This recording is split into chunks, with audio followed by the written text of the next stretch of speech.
ప్రతిఫలింప చేయాలి అని అపోస్తలుడైనటువంటి పౌలు గారు చెప్పాడు. అది ఎప్పుడు సాధ్యమంటే పరిశుద్ధాత్మ మనలో ఆ కార్యం చేసినప్పుడే సాధ్యమవుతుంది. దేవునికి స్తోత్రం, హల్లెలూయా. ఇది మన ఆశ కావాలి.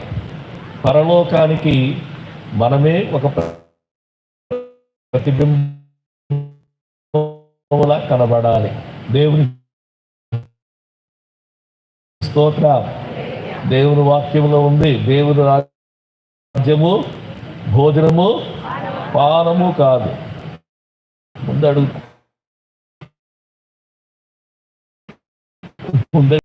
వారికి నాశనమే వారంతమని బైబిల్లో ఉందా? హల్లెలూయా. దేవుని రాజ్యం భోజనము నీతి, మన స్వనీతి. దేవునికి స్తోత్ర. గొప్ప యేసయ్య పాపమాయను, పాపమై పాకుడ నీతి సమాధానం. ఎంత ఇది చాలా గొప్పదండి. ఇది సమాధానం. దేవుని రాజ్యంలో సమాధానం ఉంటుంది. అందరికీ చూడలేదు. దేవునికి స్తోత్రం. దేవుడు క్రమంలో కర్తగానే అల్లరి కర్తగాడని ఉంది కదా. దేవుడు సమాధానకర్త. దేవునికి స్తోత్రం. సమాధానం లేని వాళ్ళు ఎవరో తెలుసా? ఎవరు నెమ్మది లేని వాళ్ళు ఎవరో చెప్పండి.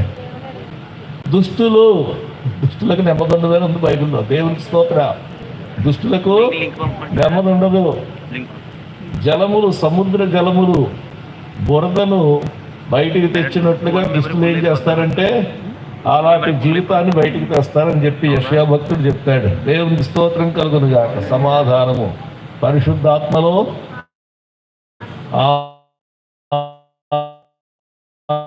ఆనందం. దేవునికి స్తోత్రం. కూర్చోండి, కొద్ది నిమిషాలు ప్రార్థనలో గడుపుదాం. అందరూ కూడా ఈ పరిశుద్ధ సమాజ కూడికకు మీరు నన్ను ఇక్కడికి తోడుకుని వచ్చారు. నీవు తీసుకొచ్చావు కాబట్టి నేను వచ్చాను, లేకపోతే నా అంతటి నేను రాలేను.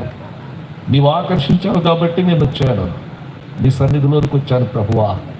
నా హృదయంలో ఉన్నటువంటి ఆశ ఒకటే తండ్రి, నా జీవితం నిన్ను ప్రతిఫలింప చేయాలి, నీ మహిమను ప్రతిఫలింప చేయాలి.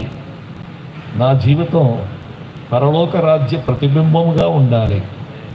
నీతి, సమాధానం, పరిశుద్ధాత్మ అందరి ఆనందం ఈ లోకంలో నేను అనుభవించాలి. దేవునికి స్తోత్రం కలుగునుగాక. ఓ పాట ఉంది. ఆ పాటలో ఏమంటాడు? ఇంగ్లీష్ పాట అది. Heaven is in my heart అంటాడు. పరలోకమే నా హృదయంలో ఉందంటాడు. దేవునికి స్తోత్ర. పరలోకమే నా హృదయంలో ఉంది. కాబట్టి పరలోక రాజ్య ప్రతిబింబంగా మనం ఉండాలనేటువంటిది జ్ఞాపకం చేస్తూ ఉన్నాను. కొద్ది నిమిషాలు ప్రార్థనలో ఉండండి. ప్రభువా, నాయన, నా ఆశ ఇది, నీ యొక్క మహిమను ప్రతిఫలింపచేస్తూ మహిమ నుండి అధిక మహిమలోనికి నేను రావాలి ప్రభువా. అది నా ఆశ తండ్రి. నీ గుణలక్షణాలను నేను చూపించాలి ప్రభువా. నీ ఆత్మ ద్వారా ఈ కార్యం జరుగుతుంది. నీ ఆత్మ సహాయము నాకు అనుగ్రహించండి ప్రభువా. నీకు వందనాలు. హల్లెలూయా, హల్లెలూయా, హల్లెలూయా.